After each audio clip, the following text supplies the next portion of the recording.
Okey, sekarang kita berada di Genting Highland lah. Hari ni Jumaat. Jom kita tengok apa yang ada kat sini.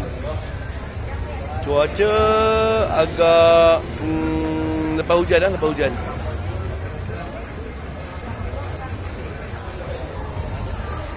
Ada Abah Burger, ada nasi lemak. Nasi lemak ah. Nasi lemak Genting Highland. Hana nama dia.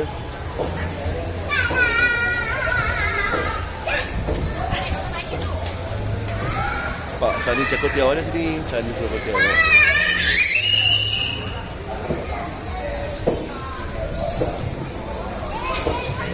Mi sup Taipei pun ada juga sini. Okey, nak makan mamak punya sini pun ada. Daripada restoran Afsan lah, Maju. Takoyaki pun ada sini, tengok.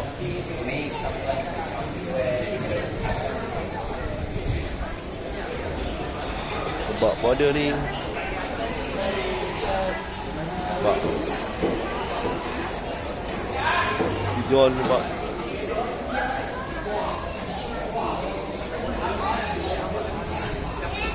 Satu lagi kita sekarang dekat Food Bazaar ni. Kalau dekat sini boleh lepak sini ni. Macam-macam ada. Okey, kita ada ni nasi kukus masakan panas pun ada. Ni YB Cafe and Drink tengok ni. Macam-macam ni untuk beli air ya. Dan ada mereka special take obeng tengok.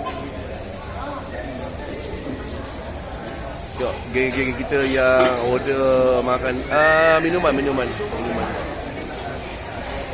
Oba? Cantik. Semua ada ni.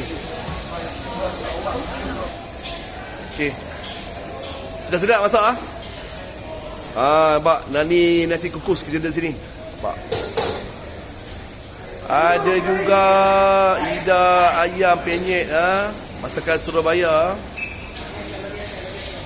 Cantik.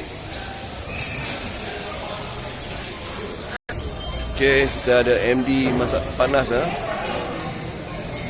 Pak Ngah Patin pun ada ni.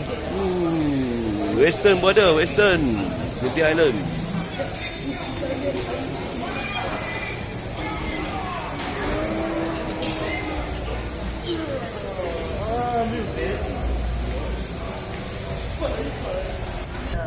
Okey. Nampak semua ada. Nampak geng-geng motor ni. Geng-geng motor bukan saya ni. Semua ada ni. Oi, sejuk. Nampak. Ni.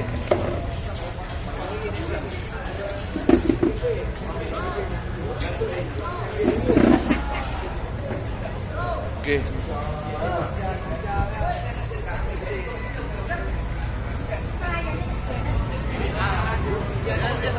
Okey.